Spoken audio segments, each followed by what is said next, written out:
Laura, bienvenida, gracias. Hola, Caro, es que dijiste Isabel Cristina. Disculpe, Laura Isabel Piedradita. Tranquila. Bueno, primero me presento, mi nombre es Laura Isabel Piedrahita y estoy a cargo de la primera mesa, que es de Historia Política. El día de hoy tenemos dos ponencias, los dos son estudiantes de la Universidad de Antioquia, del pregrado de Historia. La primera está a cargo de Nilson Arnulfo López Willes, llamada Pluma Roja, lectura y aporte historiográfico de Ignacio Torres Giraldo, que es un análisis historiográfico de la obra de este autor y su influencia en la escritura de la historia en Colombia. Y la segunda es realizada por Brian Mosquera Romero, llamada Escribir contracorrientes, relatos de un náufrago y Operación Masacre, en las cuales se analizarán las obras literarias de García Márquez y Rodolfo Walsh para comprender tanto sus posiciones literarias como políticas. Al final hay una ronda de preguntas. No siendo más, le doy paso a Denilson. Bueno, buenas tardes, ¿me ven? Buenas tardes, sí. Bueno, muy buenas tardes. Antes de comenzar me voy a presentar en forma como, pues en síntesis es algo similar a lo que dijo la compañera. Yo me llamo Denilson López, soy estudiante del pregrado de Historia. Voy a saltar como directo a la ponencia. Regálenme un minutico, comparto pantalla. ¿Me avisan por favor si se ve? ¿Se ve bien ahí? Sí, ahí ya se Perfecto. ve. Bueno, muy bien. Para comenzar, esta ponencia está pues basada en un texto que escribí acerca de Ignacio Torres Giraldo, llamado Pluma Roja, que tiene como objetivo principal analizar el aporte y la lectura historiográfica de Ignacio Torres Giraldo. Bueno, a manera de presentación o de introducción, es necesario plantear que el análisis de este autor y de su obra se trata de identificar aportes a la historiografía nacional, que se toma como base el texto de 50 meses en Moscú, no significa excluir otras obras que conocí en el trayecto de la investigación y por esta vía tampoco otro tipo de fuentes que logré encontrar para apoyarme. Bien. Continuando, lo primero en sí es hablar acerca de los objetivos que me tracé para llevar a cabo esta pequeña investigación. El primer objetivo principal era encontrar y observar la existencia de una historiografía colombiana desde el punto de vista del movimiento obrero, es decir, llegar a rastrear el proceso específico sobre este tipo de visiones sobre la historia en el siglo XX, para lo cual terminaría tomando como referencia a Ignacio Torres Giraldo. Bueno, por esta vía el segundo objetivo era estudiar la biografía de Ignacio Torres Giraldo, es decir, leerlo en clave historiográfica, que era en síntesis, digamos que observar el contexto en el que vivió, en el que escribió y su forma de pensar a grandes rasgos. Y finalmente, analizar como fuente principal una obra llamada 50 meses en Moscú, que es mayoritariamente autobiográfica, que se puede considerar histórica, pero desde algunos ciertos puntos también sociológica desde mi punto de vista, para comprender a través de esa obra estos aportes historiográficos desde los sectores de izquierda. Una vez ya había analizado las fuentes que seleccioné y dejando claros estos tres objetivos anteriormente mencionados, configuré una pregunta central de la cual parte el ejercicio. Bueno, la pregunta como tal es, ¿existe un aporte a la historiografía nacional por parte de Ignacio Torres Giraldo? ¿Cuáles y cómo de esta derivan, cierto?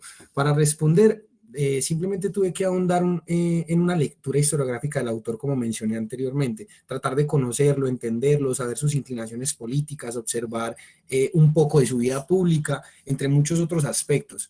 Recordemos que, como bien especifiqué desde el principio, mi intención principal era conocer los aportes a la escritura de la historia colombiana por parte de estos sectores de izquierda o estos sectores menos privilegiados. A partir de allí, pues encontraría a este autor por recomendación de un profesor, el señor César Lenis, como tal. Bueno, continuando un poco más, hablando ya del desarrollo del trabajo, me permito como hablar del contenido en sí. Perdón, voy a mirar, no puedo ver las preguntas, voy a mirar, pues, perdón, los comentarios, voy a mirar si ocurre algún...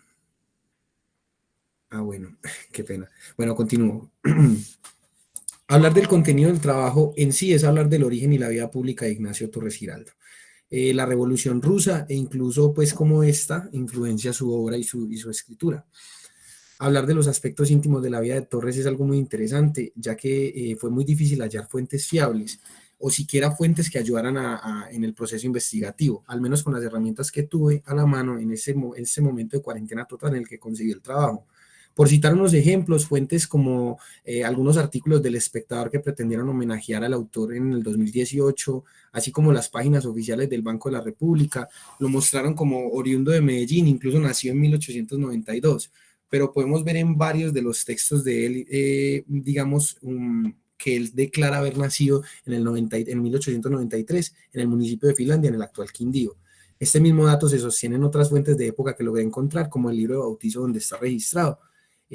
También podemos hablar de que fue analfabeta al menos hasta los 16 años, por su carácter autodidáctico aprendió a leer y a escribir, se desempeñó en el campo político, se desempeñó como historiador, se desempeñó como sociólogo y asimismo como un escritor de literatura, desde mi punto de vista un poco destacado. Sin mencionar pues que además fue políglota, hablaba francés, alemán, ruso, italiano y obviamente su lengua materna. Para hablar más centrados en el origen de sus ideales políticos, podemos rastrear un poco el origen de su familia. Proviene de una familia liberal, desde descendiente pues de unos colonizadores antioqueños. Desde joven participó en movilizaciones políticas a favor del movimiento obrero nacional, ya que estuvo pues como muy inmiscuido en la industria textil colombiana del siglo XX. Se formó principalmente en espacios de tertulias revolucionarias con algunos de sus compañeros de trabajo. Y ya pasando algo pues muy interesante a la vida pública del autor, también podemos hablar que tuvo un paso bastante turbulento por el país debido a su compromiso con la movilización política y sus ideales. Participa activamente del movimiento obrero nacional, funda periódicos revolucionarios, hizo parte de la creación del Partido Socialista Revolucionario e incluso fue secretario y delegado de la Confederación Obrera Nacional.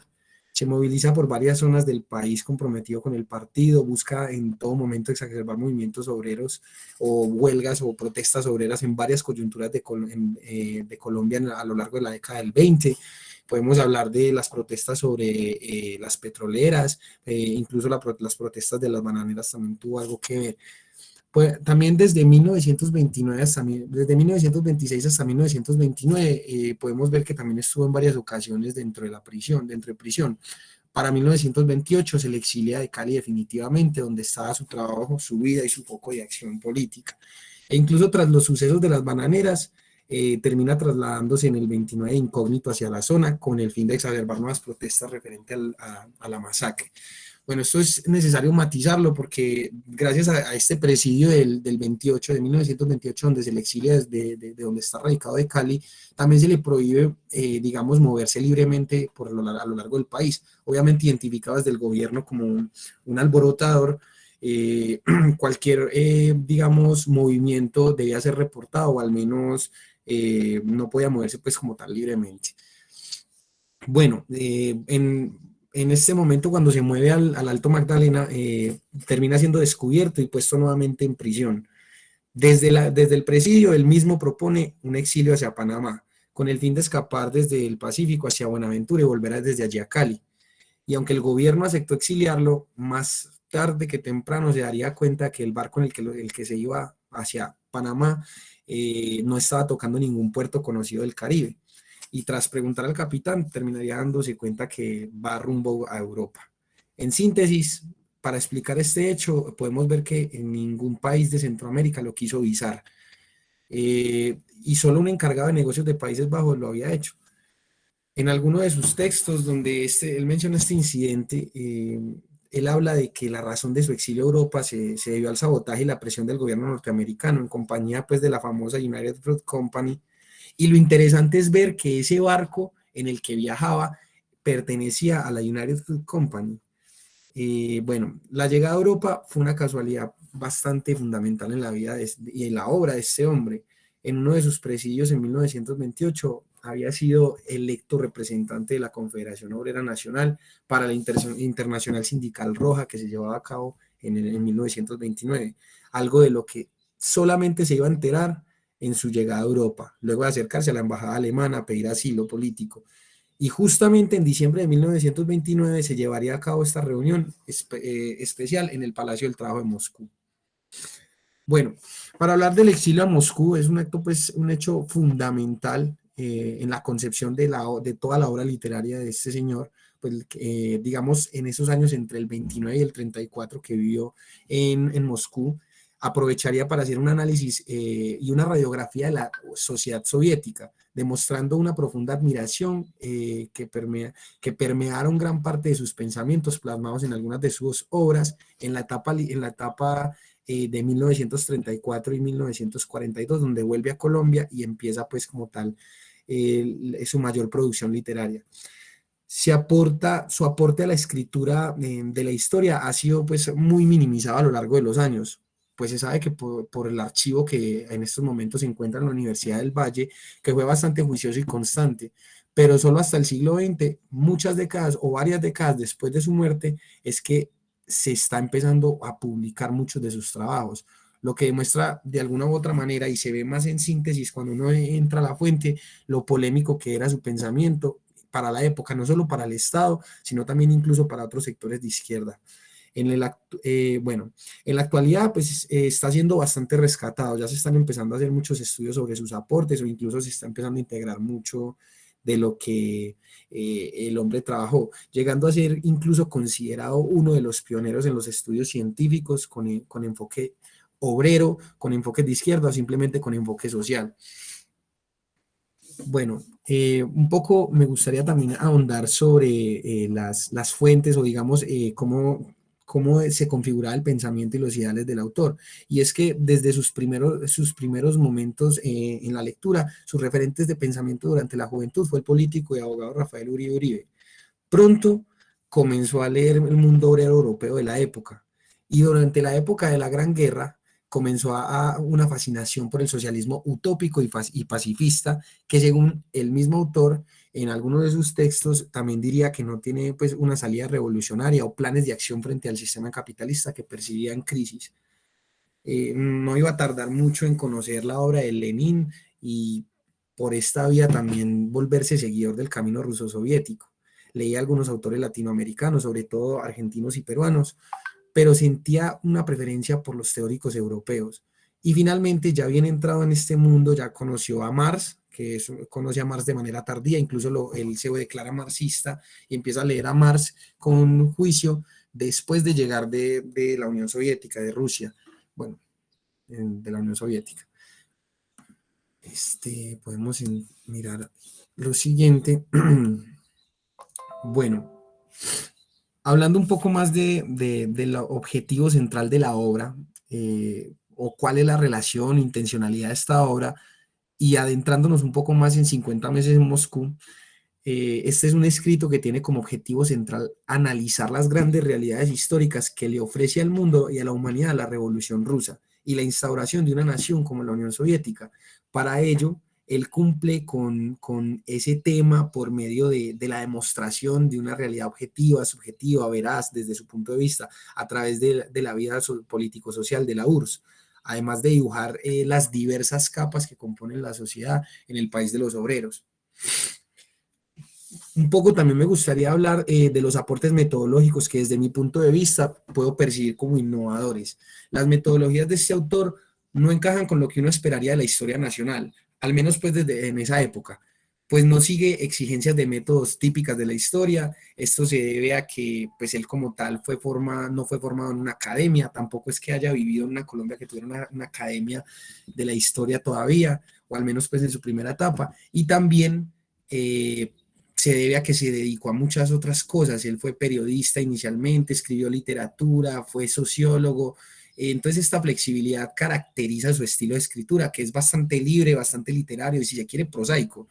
A pesar de esta flexibilidad y esta subjetividad inmiscuida en su trabajo, propia, digamos, en sus escritos, lo cierto es que sí tenía claro y manifestó en muchos textos. De hecho, en 50 meses en Moscú inicia su análisis mencionándolo, de que en ocasiones, o la mayoría de ocasiones, la misión del historiador era mostrar fidedignamente el pasado, de manera veraz, pero también su presente. Yo sé que esto de hablar de un pasado veraz y objetivo es un poco ya trillado, un poco que ya deberíamos dejarlo de lado. Sin embargo, me parece que para la época es muy interesante cómo se plantea también el análisis del presente. Sabemos pues que en Europa los anales ya hablaba de que la historia sirve en función del presente, pero me sorprende pues que en la historia nacional, desde el 30 al 40 más o menos que él escribe estas obras, ya se esté hablando de la importancia del presente y el objetivo del pasado para nutrirlo pues como tal en entendimiento a la sociedad. Esto último, a mí me parece pues una propuesta bastante innovadora para esa época. Bueno, continuando un poco, ya para hablar de las conclusiones rápidamente, lo primero es que si tuviera que resumir yo a Ignacio Torres en una frase, sería escritor, o no sé, teórico consecuente. ¿Por qué? Muy simple. Sus influencias, sus lecturas y su forma de pensar se vio reflejada a lo largo de su vida, sus decisiones, sus escritos y sobre todo su acción política. Estuvo comprometido durante toda su vida con su pensamiento y formas de ver el mundo.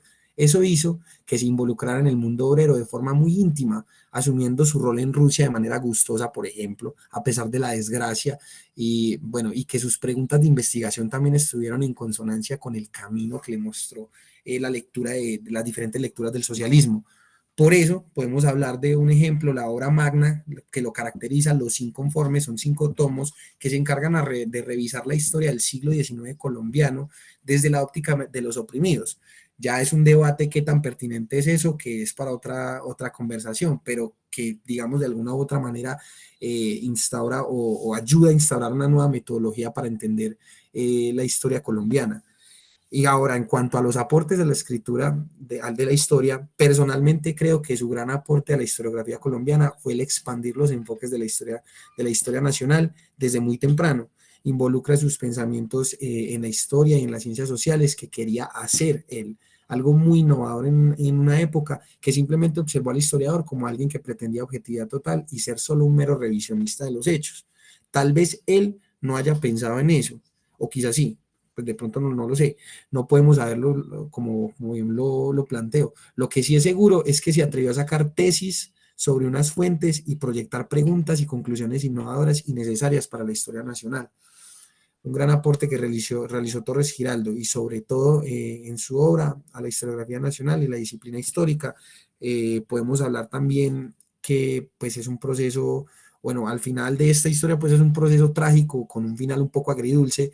Las influencias que él dejó al calor del momento fueron muy dejadas de lado. Incluso después de volver de Rusia fue que empezó su época de mayor producción literaria entre el 34 y el 42 y sobre todo el 42 y el 68, donde se retira de la escena política de manera permanente, ya estando en desacuerdo con los movimientos socialistas del Partido Socialista Revolucionario, que es que ya no estaba como en consonancia con sus pensamientos.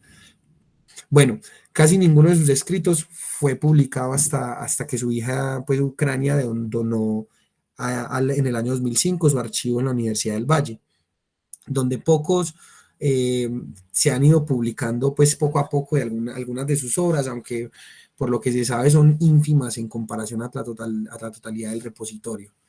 Bueno, es posible que en su época Ignacio Torres no tuviera pues mucho valor, pero estamos en el momento más idóneo de rescatar esos aportes. A nivel de escritura ofrecía algo bastante bueno en calidad de escritura entretenida, fácil de digerir y pues de manera pues como tal más asequible.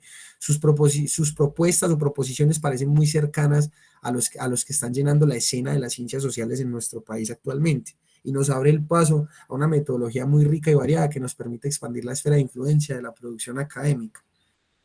Y ya para finalizar, muy brevemente, porque creo que me cabe el tiempo, quería como compartir un poco el proceso anecdótico de la investigación, y es que lo primero es que para mí se podría definir la investigación en un proceso pues agridulce, un proceso que tiene, digamos, una componente de emoción, pero también un componente de angustia por las diferentes dificultades como tal.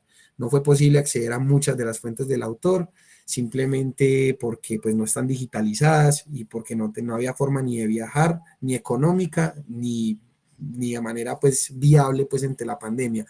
Pero sí, digamos que tengo como una última consideración, que que investigar en pandemia fue un proceso curioso porque me deja la sensación de no tener una perspectiva o un acceso muy importante a cierta cantidad de fuentes que pudieran generar conclusiones de pronto un poco más rigurosas.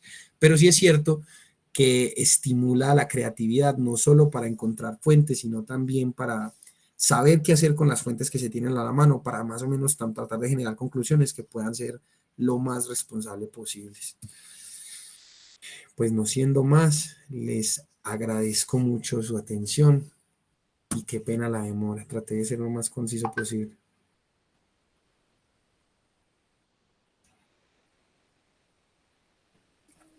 Listo, Laura. Yo creo que nos acompaña ya el próximo ponente.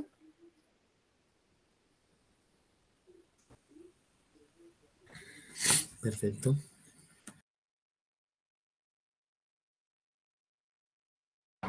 Sí, le damos paso a Brian para que haga la ponencia. Listo, ya voy. Omar me va a colaborar con las diapositivas. Entonces, primero le damos paso a Omar, por favor. Listo, pero antes le recordamos que después de la ponencia que sigue Brian, hay un pequeño espacio de preguntas y respuestas, por si tienen pues preguntas de las ponencias que hizo el compañero de Nilsson, también de la charla de la profesora Claudia y la que decía a continuación con Brian.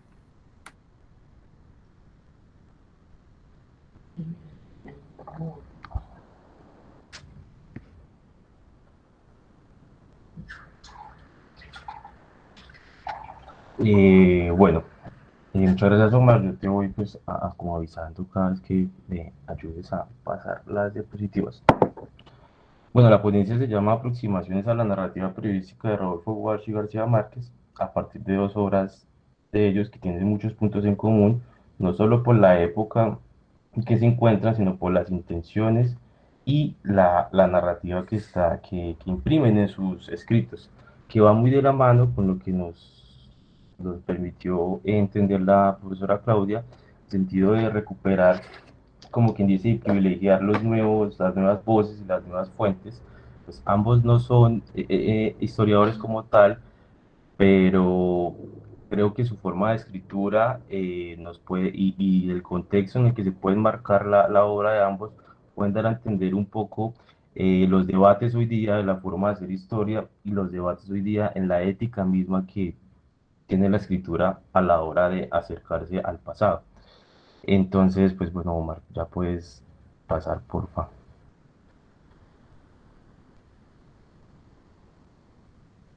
Listo, entonces, años después en el malecón habanero. ¿Por qué empiezo acá? Porque, como decía, ambas obras se enmarcan en un contexto de no solo de Guerra Fría, sino de un claro antiimperialismo por parte de América Latina. Entonces, curiosamente, luego de que García Márquez y Rodolfo Walsh publican su obra, cada uno con su respectiva dictadura militar, Fidel en el 61 exige a partir de Jorge Massetti, que es un intelectual argentino de la época, la creación de la Agencia de Prensa Latina para lograr lo que en ese entonces se conocía como un escritor comprometido, en la medida en que sus temas y sus análisis y la forma las cuestiones que planteaban en sus escritos daban cuenta de la necesidad de anteponerse a los intereses como tal de Estados Unidos y toda su doctrina de seguridad y toda esta cuestión de América para los americanos y bueno, todo este modelo y lógica imperialista. Lo segundo es que también ambas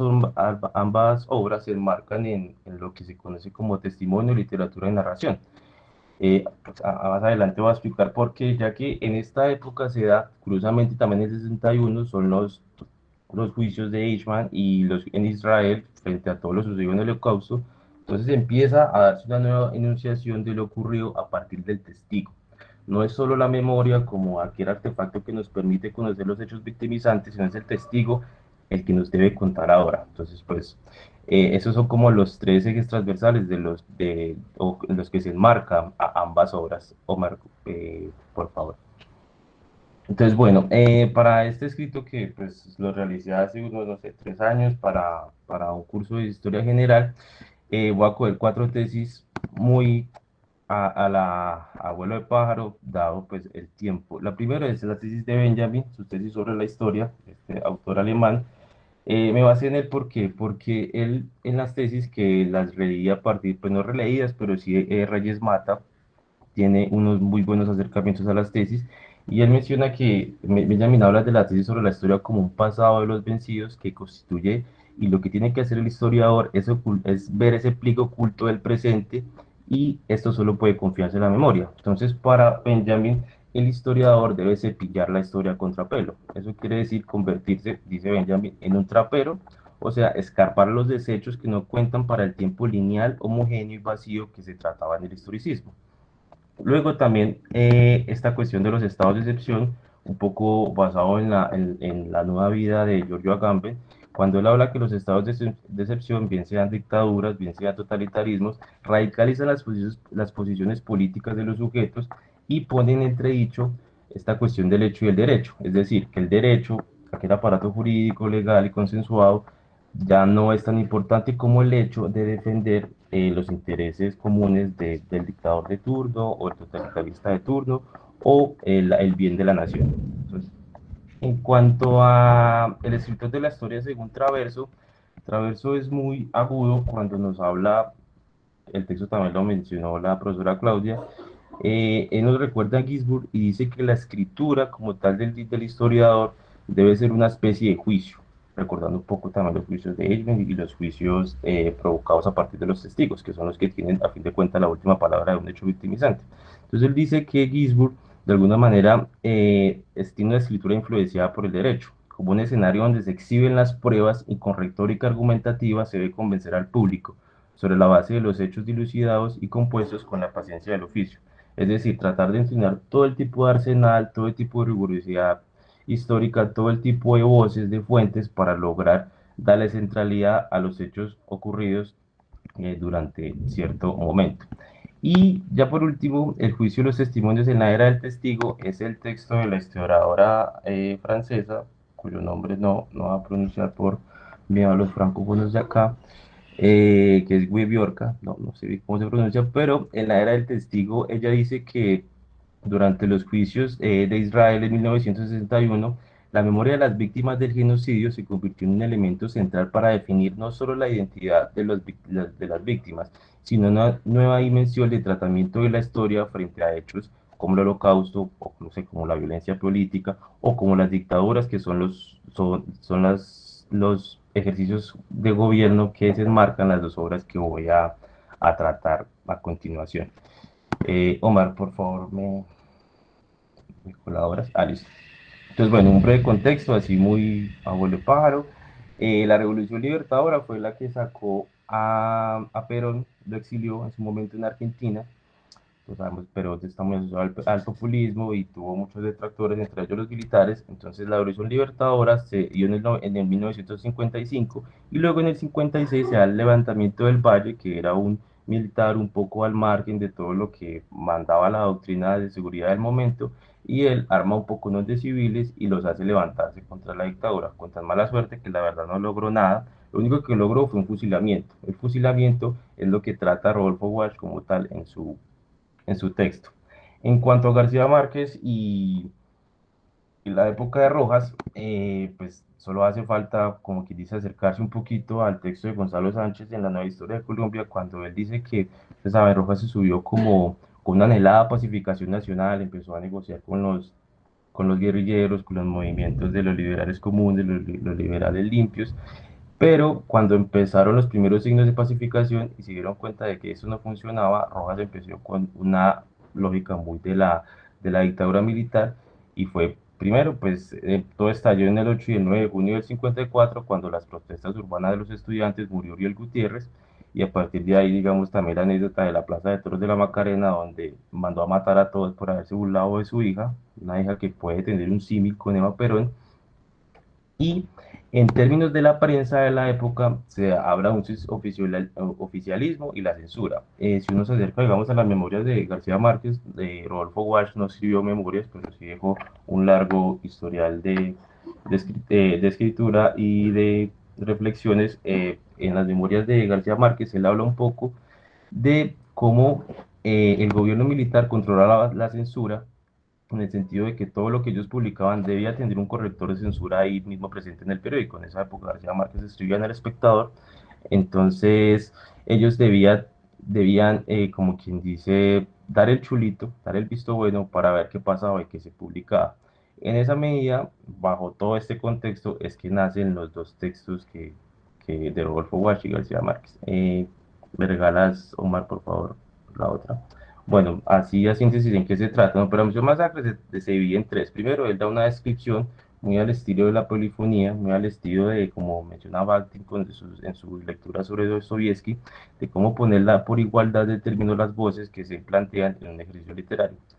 Sin embargo, hay que tener muy en cuenta que es un ejercicio periodístico que se mantiene un rigor en el sentido de seguir con las voces, de seguir y contrastar las fuentes, algo que más adelante voy a tratar un poco a partir de las tesis de Iván Jablonka en la historia de literatura contemporánea, para ver cómo estos ejercicios pueden dar un poco o pueden iluminarnos un poco a lo que la profesora Claudia mencionaba y son las nuevas formas de hacer historia. Entonces, bueno, Operación Masacre se divide en tres. Primera es la descripción de los personajes y el segundo la descripción de los hechos de fusilamiento y el tercero es la defensa de Rodolfo Walsh, que fue y molestó mucho a la junta militar, fue y publicó mucho hasta el punto de que, bueno, 10 años después lo mataron.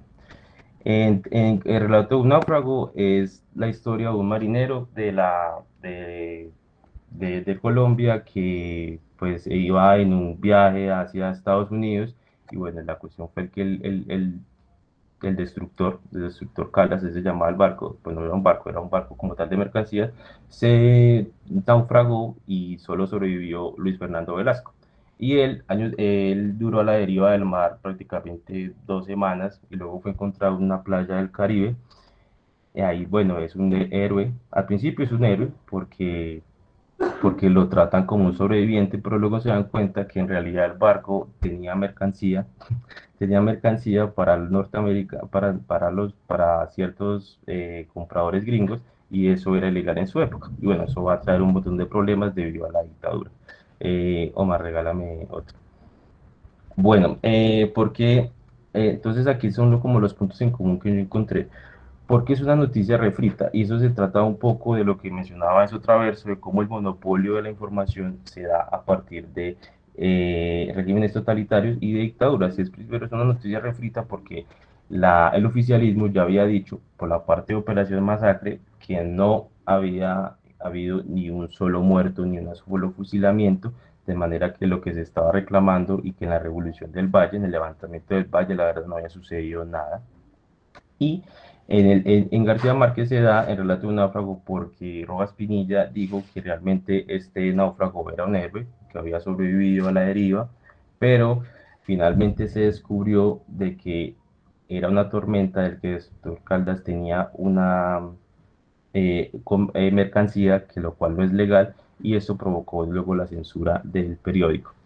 Otra cosa muy interesante acá es la estrategia de entregas. Ambos textos fueron entregados en la dictadura, y eso lo menciona un poco Rodolfo Walsh. Se da una especie de censura en la medida en que no es que no permitan la libre circulación de la prensa, sino que como tal se da con un ente del visto bueno. Entonces, al darlo o sea, las entregas se hacían cada 8 días o cada 15 días, tanto de Operación Masacre como de Relato de un Náufrago. Entonces, al darlo así, lo que provocaba era agitar un poco más al público. De hecho, García Márquez cuenta en algún momento cómo él decía que al haber defendido a Velasco era disque cercano al comunismo y todo eso, lo cual provocó la ira de Rojas en su momento. Y Rodolfo Walsh, que era un periodista muy reconocido en su época, que era un escritor de cuentos también muy reconocido, empezó a ser buscado y perseguido, tanto que después tuvo que unirse a los montoneros.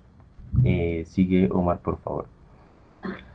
Bueno, esta es la parte, como quien dice, ya final de la ponencia, y yo me hago una pregunta: ¿por qué el periodismo ha bebido y ha tomado en una actitud un poco no pasiva, sino de retroalimentación de la novela y la literatura, y por qué la historia aún se resiste? Lo cual puede ser una buena forma de narrar los acontecimientos del pasado, no en la medida en que la historia embellece, como quien diciéndole, poniéndole plumas blancas al gallinazo, no, sino encontrarle nuevos sentidos. Entonces, aquí me baso un poco en las tesis de Iván Jablonka, como lo había mencionado antes, donde él dice que la historia y la literatura están tan emparentadas que sorprende que hoy día no haya un ejercicio y sigamos escribiendo de la misma manera y acercándonos a la memoria y a los testigos de la misma manera, sobre todo en hechos como estos o como los que vive el país hoy día. Entonces, las elecciones narrativas, ya Blonka menciona que el texto, él cita mucho el texto de Rodolfo Walsh, dice que es el primero que intentó narrar algo del pasado con herramientas de la literatura, y él dice que tiene un razonamiento histórico en la medida en que corrobora los hechos mediante cotejo de fuentes, elige testimonios contradictorios e escribe los acontecimientos en una cronología precisa. Luego, la recuperación del pasado y la primera persona.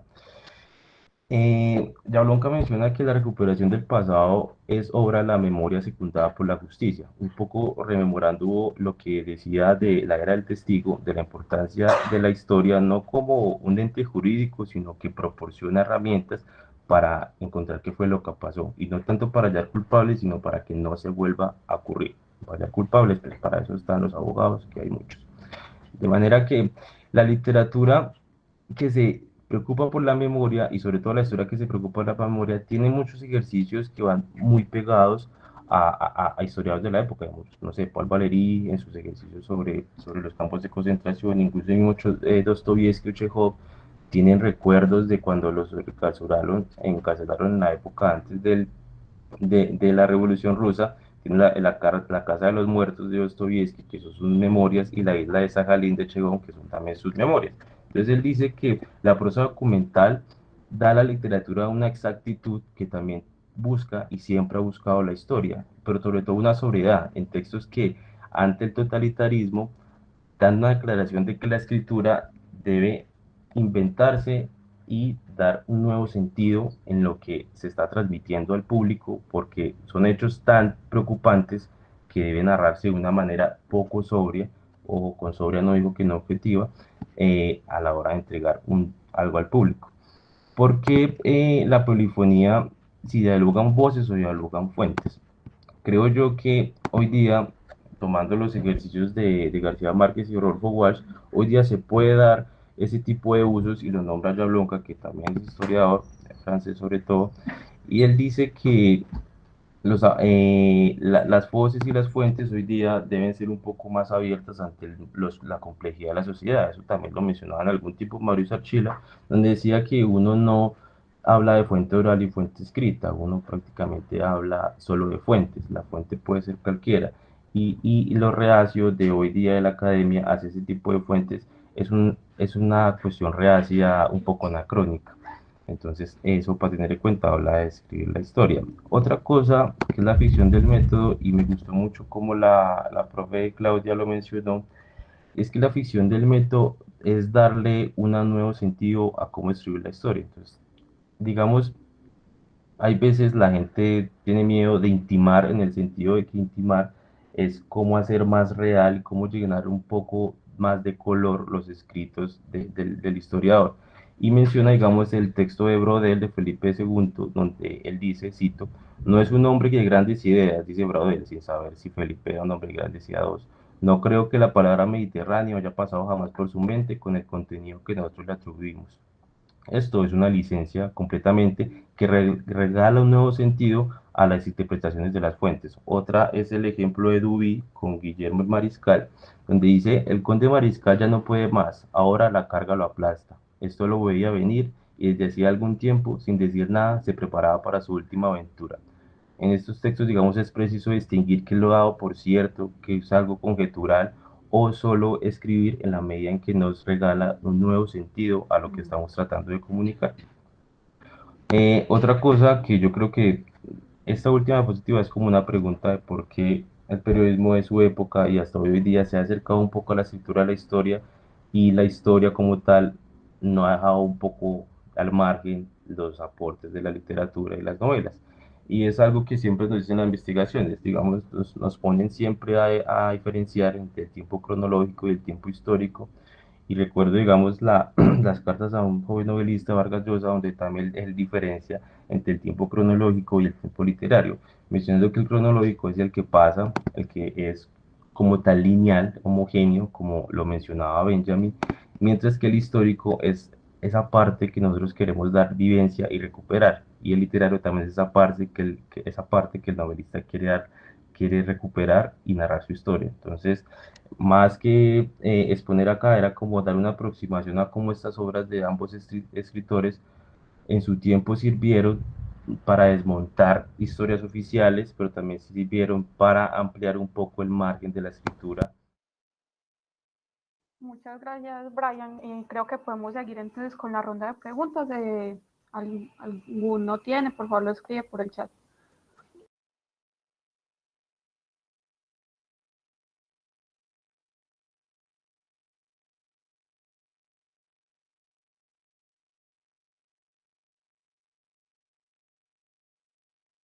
Creo que hay como un comentario del profesor Eduardo para Denilson. Laura, sí, por favor, para que la compartas o la leas, por favor.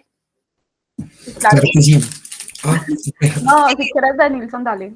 No, perdón, escuché mal. No, sí, yo lo había leído desde que desde que terminé la ponencia y me pareció muy interesante matizar en eso porque no lo sabía. Bueno, el profesor dice, muy valiosa la búsqueda en la obra de Ignacio Torres Giraldo. Un dato que la Universidad del Valle actualizó es el forzamiento por parte del régimen staliniano y del PSUS a que hiciera su autocrítica por haberse apartado de los postulados centrales del sovietismo, tal como se desarrollaba.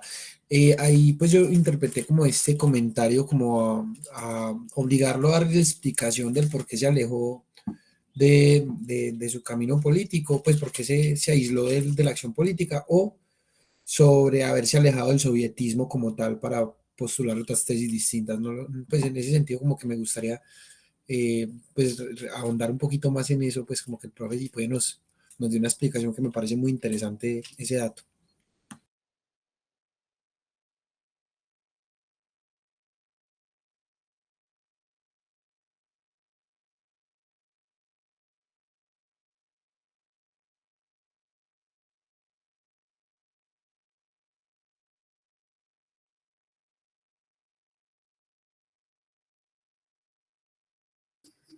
Al parecer el profesor ha perdido como la conexión. Entonces, pues, esperemos si puede volver a ingresar. Y si no, recuerden que pueden hacer las preguntas ahí en el chat o también se puede levantar la mano en esos 10 minuticos que nos quedan de ronda de preguntas y respuestas respectivamente. Yo sí quisiera hacer una pregunta, me pongo como la palabra en este momento, ya sea a Nilsson o a Brian, que veo que tomaron como esa idea de la historia de los de abajo, y es, ¿por qué todavía se puede presentar, sobre todo ahora que ya la historia está más regularizada como instituto, pues en la academia, como ese sesgo a otras fuentes que no son de archivo, sino pueden ser fotografías, ¿cierto? Literatura como tal, que todavía haya como cierto recelo ante estas formas de entender la historia? Bueno, yo brevemente pensaría, digamos que es ya un sesgo clásico, un sesgo que ya está como tan arraigado a la metodología académica, o sea, el hecho de desconfiar de las fuentes, yo creo que desconfiar de ese tipo de fuentes que ya sean, pues como lo decía Brian, yo opino igual que él en ese sentido, las fuentes no son ni escritas, ni de primer orden, ni de secundarias, son fuentes. Pero siento que haya todavía ese recelo sobre las fuentes que son verbales, orales, pues como tal, o fuentes literarias. Yo tal vez pienso que eso es una tradición llevada de la noción de encontrar una veracidad, de encontrar unas fuentes oficiales. Pienso yo que pueden haber otros matices. Entonces yo creo que ese sesgo viene de ahí. También concuerdo en decir que es un sesgo anacrónico. Nosotros, como lo decía también Brian, citando a Yablonka, si no estoy mal, tenemos que empezar a ver que si la sociedad es más compleja y produce, digamos, otras huellas en la sociedad distintas a lo común, también deben ser tomadas en cuenta como fuentes que puedan ejercer o aportar un poco a ese mosaico de la historia que pretendemos escribir los historiadores. No sé si Brian tenga algo que decir. Sí, yo creo que pertenece más al rango de la historia de nuestro departamento que a la historia normal. No sé, me parece primero que nos hace falta leer un poquito más de literatura, opino yo, para ver cómo puede ser una fuente, no solo una fuente para explicar cierto momento histórico, un pasado, sino sí una herramienta de análisis y de discurso a la hora de construir nuestros textos. Bueno, hay una... Y segundo, Sí, perdón. sigue. No, adelante, qué pena. Vale, lindo. Y lo otro es que en efecto aún todavía sigue pues el sesgo y creo yo que sobre todo la última generación lo está rompiendo, porque me parece algo muy alentador. Por ejemplo, mi tesis, buena parte es sobre fuente oral, obviamente no es la única. Tampoco se trata de darle toda la primacía a la fuente oral, porque eso sería idealizar la fuente, y no se puede, sería como volver al siglo XIX, pero esta vez con fuente oral, no criticarla, entonces pues por eso yo tampoco. Lo que yo sí encuentro es preocupante es que no creo que el historiador esté cargado de las suficientes herramientas como para acercarse a ese tipo de fuentes, por lo cual sí opino que es necesaria una interdisciplinariedad entre otro tipo de disciplinas sociales para poder atender estas nuevas complejidades que me parece que están al voltear la esquina.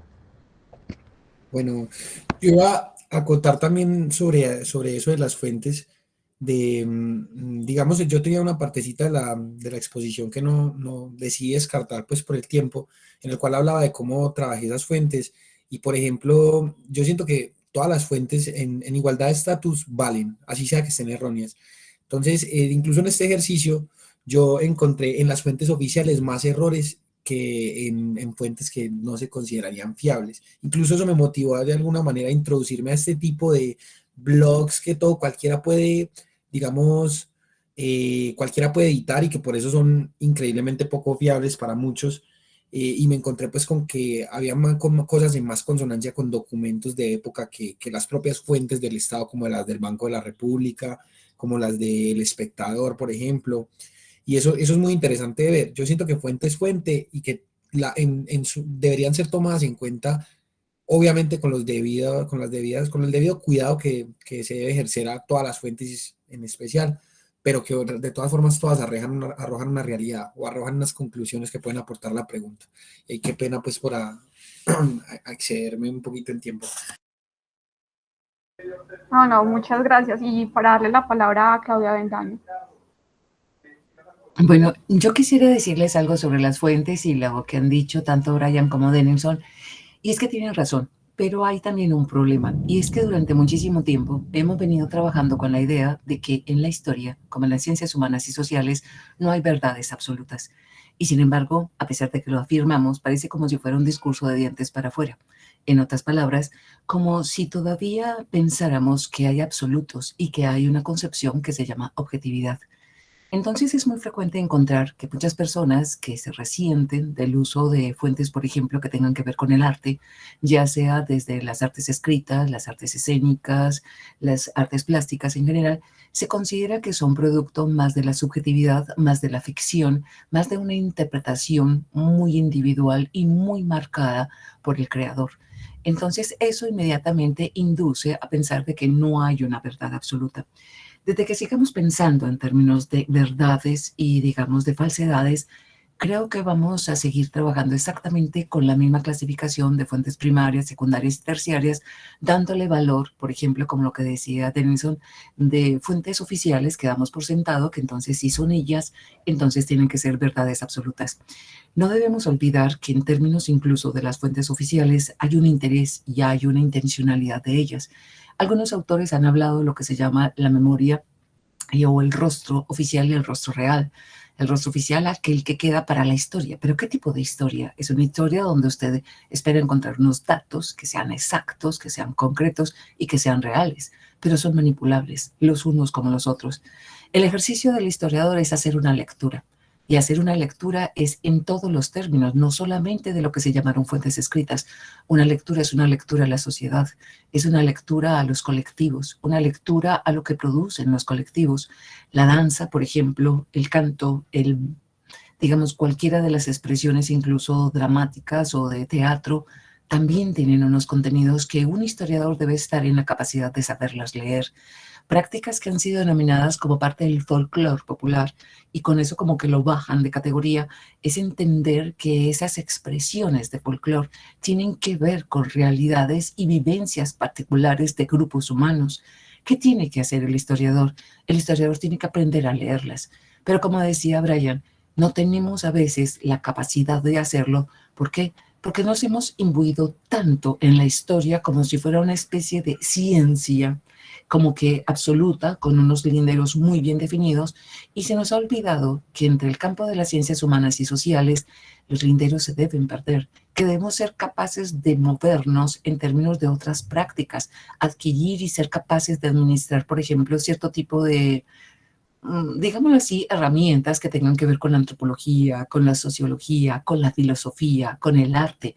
Pues uno no podría tenerlas todas, pues sería ambicionar demasiado, pero de acuerdo a los intereses propios, uno sí puede darse cuenta que hay otro tipo de instrumentos, hay otro tipo de herramientas en otras disciplinas humanas y sociales que me permitirían leer esos aspectos de la sociedad que me está proporcionando fuentes que yo estoy ignorando. Ignorar, por ejemplo, la literatura y considerarla que es subjetiva y que es ficción, es de una u otra manera decir que el autor de la obra, cualquiera que haya escrito, estuvo por fuera de su sociedad, como si hubiera vivido en una burbuja, como si lo que estuviera escribiendo no estuviera marcado por sus propias realidades económicas, políticas y sociales. Lo mismo pasa con un pintor, con un arquitecto, lo mismo pasa con cualquier otro de los, digamos, seres humanos que imbuido en un colectivo ha trabajado y ha creado condiciones. Eso nos dejaría la posibilidad incluso de llenar esos vacíos, esos silencios de la historia, pero siendo capaces de abordar ese tipo de fuentes. Y creo que uno de los problemas fundamentales no solamente es nuestra incapacidad de manejar estas herramientas, sino nuestra incapacidad de comprender que al quehacer del colectivo es el que de una u otra manera, cómo lo hacen, dónde lo hacen, por qué lo hacen, se convierte en fuente para nosotros. Incluso quiero que lo piensen en estos términos. Algunos han hablado de la cuarta revolución industrial y dicen que en un futuro los algoritmos es lo que va a decidir absolutamente todo. Pues si vamos a pensar en los algoritmos, alguien tiene que interpretar esos algoritmos. Y no solamente interpretarlos, sino leerlos y sacar conclusión de ellos. ¿Quién estaría en mejores capacidades para hacerlo? Sin embargo, nosotros los historiadores que podríamos hacerlo, porque tendríamos la capacidad de leer otras variables dentro de esos algoritmos, otras condiciones que impactan y que nos permitirían dar conclusiones, de una u otra manera, de alguna manera sospechamos de todo aquello que produce el mundo de los ordenadores, el mundo digital, el mundo de esa cuarta revolución industrial. Recuerden, y con esto termino para no hacerme muy larga, que es que de todas maneras un historiador tiene que estar leyendo el presente, porque si lee el presente es capaz de comprender y leer el pasado, pero no solamente eso, sino que también, aunque suene absurdo, tener una capacidad para leer futuros. Futuros de a corto plazo es posible, pero también incluso futuros a mediano y a largo plazo, porque ese es uno de los ejercicios que se nos propone para la historia, como una disciplina dinámica, no estancada. Seguir pretendiendo que solamente tenemos un cierto tipo de fuentes que son válidas por el concepto de rigor o de verdad, eso nos deja estancados en el quehacer y entendemos entonces por qué las crisis que tenemos en nuestra disciplina. Con eso era todo, qué pena haberme alargado. No, profe, muchísimas gracias. Bueno, ya el tiempo de preguntas se nos acaba. Quiero agradecerles a Brian, a Denilson por su participación en las ponencias y a Laura Isabel por ser la coordinadora de esta mesa.